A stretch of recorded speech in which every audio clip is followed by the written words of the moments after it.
నాన్న ఈ ఎమోషన్కి క్యాలిక్యులేషన్స్ ఉండవు. ఒక ఆడపిల్లకు అంతకంటే గొప్ప ఎమోషన్ ఉండదు అనడంలో డౌట్స్ ఉండవు. ప్రపంచం మొత్తం తనకు శత్రువులుగా మారినా సరే కొండంత అంటగా నాన్న ఉన్నాడు అని ఆ పిల్లలు భావిస్తుంటారు.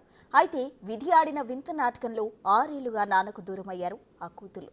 కానీ ఊహించని రీతిలో ఓ అనాథాశ్రమంలో అన్నదానం చేస్తున్న ఆ కూతుర్లకు ఆ అభాగ్యంలోనే వారి కన్నతండ్రి కనబడితే ఆ సిచ్యువేషన్ని చెప్పడానికి మాటలు, వర్ణించడానికి పదాలు సరిపోవు. ఆ సన్నివేశాన్ని బిగ్ స్క్రీన్ పై చూద్దాం.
ఆరు సంవత్సరాల క్రితం బాలయ్య అనే వ్యక్తి మతిస్థిమితం కోల్పోయి ఇంట్లో నుంచి వచ్చేశాడు.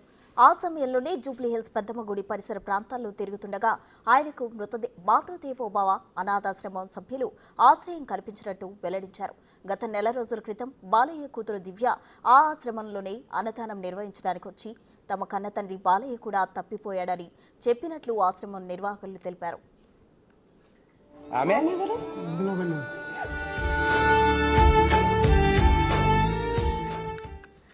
ఈరోజు మళ్లీ బాలయ్య కూతురు ఆశ్రమంలో అన్నదానం జరిపించడానికి వచ్చిన తరుణంలో వారిలో తమ తండ్రిని గుర్తుపట్టి భావోద్వేగానికి గురయ్యారు. ఇంతకాలం కన్న తండ్రి ప్రేమకు దూరమైన కూతుళ్లకు తండ్రిని ఒకటి చేసినందుకు చాలా సంతోషంగా ఉందని ఆశ్రమ నిర్వాహకులు తెలిపారు.